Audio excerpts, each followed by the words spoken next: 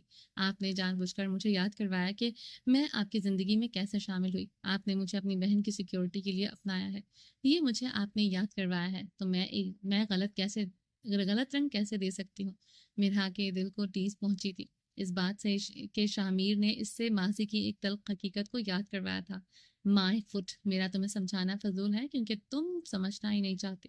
تو ٹھیک ہے, رہو تم اپنی غلط فہمیوں کا شکار. مجھے نہیں سمجھنا ہے. شاہ کی آواز میں غصہ اور تکلیف تھی. غصے سے اپنے پاؤں ٹیبل کو زور سے ٹھوکر مار دی اور روم کا دروازہ کھول کر دہاڑ سے بند کرتے ہوئے باہر نکل گیا. کمرے میں مکمل خاموشی چھا گئی تھی. اگر بات صرف شاہ کی اپنی ذات کی ہوتی تو وہ کبھی مرحا سے ایک لفظ بھی نہ بولتا, لیکن یہ بات اس کی بہن کی تھی اور میرب سے وہ بے انتہا محبت کرتا تھا.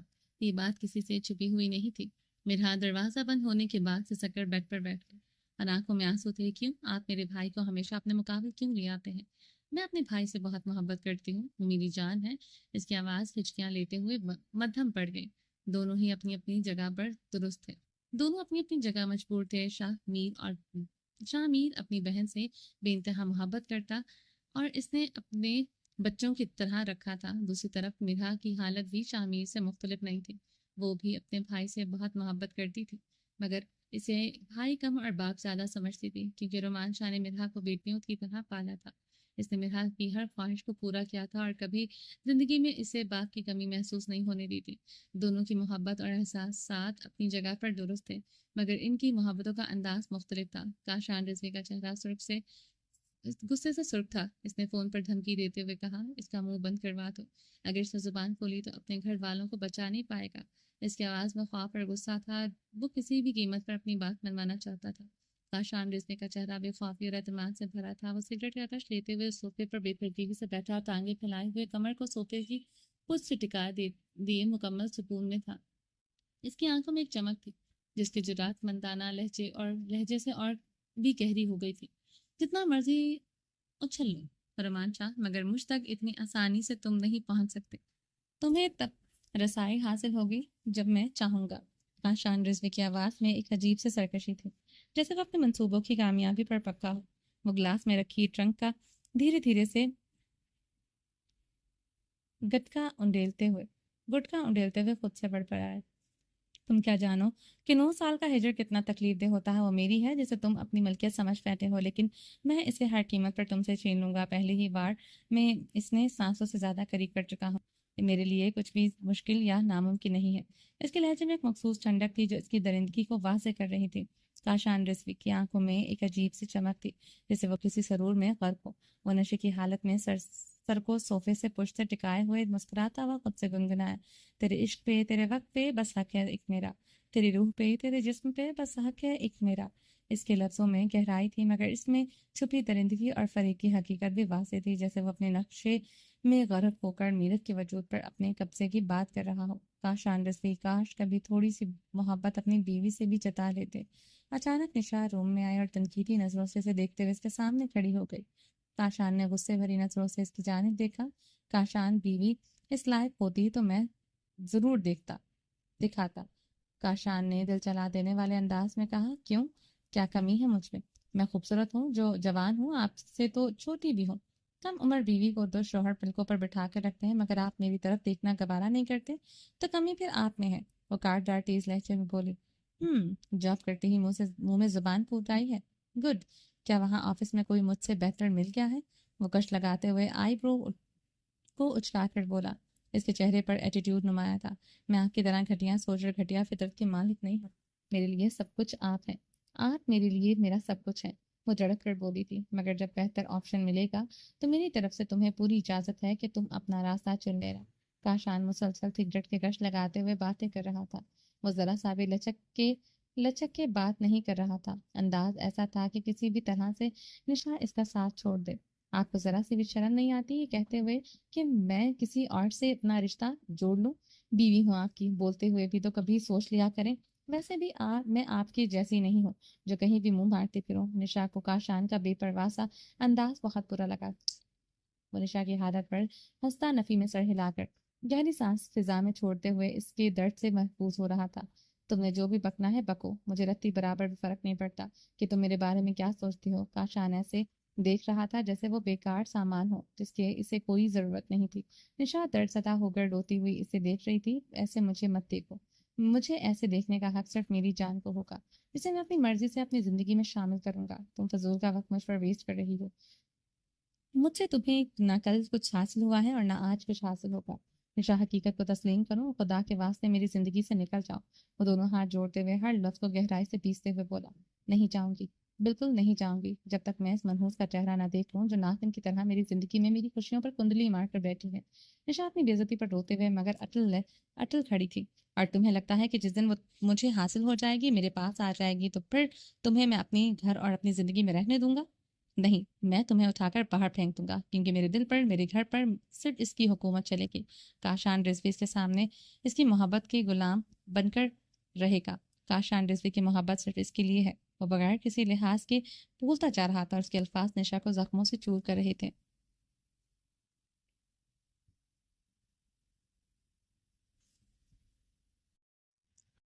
اس کا ہر لفظ نشا کے دل میں خنجر کی طرح لگ رہا تھا۔ پلیز اپنی رونے والی شکل لے کر یہاں سے نکل جاؤ، میں تمہارے شکل مزید برداشت نہیں کر سکتا، اور جاتے ہوئے میرے روم کا دروازہ بند کر کے جانا۔ اس طرح بغیر وجہ کے میرے کمرے میں مت آنا، مجھے فضول لوگوں کا اپنی زندگی میں اچانک شامل ہونا زہر لگتا ہے۔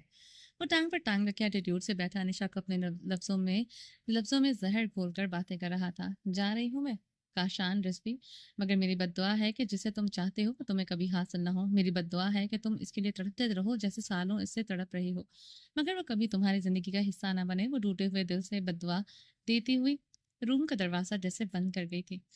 اندر ایک دھماکہ خیز آواز سنائی دی۔ ہوں، جتنی مرضی بد دعائیں دے لو، کاشان رضوی قسمت سے لڑچانے والوں میں سے ہے۔ میں بد دعاؤں کو چیرتا ہوا اس تک پہنچ جاؤں گا اور اسے اپنی زندگی کا حصہ بنا لوں گا۔ وہ بڑبڑاتے ہوئے بولا، پھر گہری سانس لی۔ اب تک صرف کاشان رضوی اپنے بابا کی وجہ سے مجبور تھا، ورنہ دنیا کی کوئی طاقت مجھے میرت کو اپنانے سے روک نہیں سکتی۔ اس نے سگریٹ کا کش لیا اور شراب گلے میں انڈیلتے ہوئے خود کو پرسکون رکھنے کی کوشش کی، لیکن اس کے دل میں میرت پانے کی چاہت ہر لمحہ بے چین کیے ہوئی تھی۔ میرت میری جان، میری محبت، جلدی سے ٹھیک ہو جاؤ، اگلی ملاقات کے لیے تیار رہنا۔ کاشان رضوی اگلی ملاقات میں تمہارے اس سے بھی زیادہ قریب آنے کا ارادہ رکھتا ہے۔ تمہارے جسم کی خوشبو نے مجھے پاگل کر رکھا ہے، اور اس پاگل پن کو مجھے نہیں لگتا کہ میں زیادہ دیر کچھ سنبھال پاؤں گا۔ وہ دماغ میں یہ سوچتے ہوئے سر کو صوفے کے پشت سے ٹکا کر پیچھے کی جانب سرکتا ہوا بار بار خود کو پرسکون کرنے کی کوشش کر رہا تھا۔ تمہارے شوہر کو لگتا ہے کہ ان معمولی پیادوں کو جیل میں پکڑوا کر ان کے منہ سے سچائی اگلوا لو گا تو بہت غلط سوچ رہا ہے، کیونکہ اس کا بندوبست تو میں نے پہلے ہی کر رکھا ہے۔ وہ چاہ کر اپنے گھر والوں پہ خاطر زبانیں نہیں کھولیں گے، مگر ایک بات تو زماننی پڑے گی کہ شاہمین ملک نے اپنی بہن کے لیے ایک مضبوط مرد کا انتخاب کیا ہے، جس نے 24 گھنٹوں میں میرے بچھائے ہوئے جال کی ایسی کی تیسی پھیر دی ہے۔ وہ دماغ میں ہی سوچتے ہوئے دانتوں کو پیس رہا تھا۔ اس کے چہرے پر ایک غصے بھری شدت تھی۔ وہ کسی اور دنیا میں تھا جہاں اس کی ہر منصوبہ بندی مکمل رہی ہو۔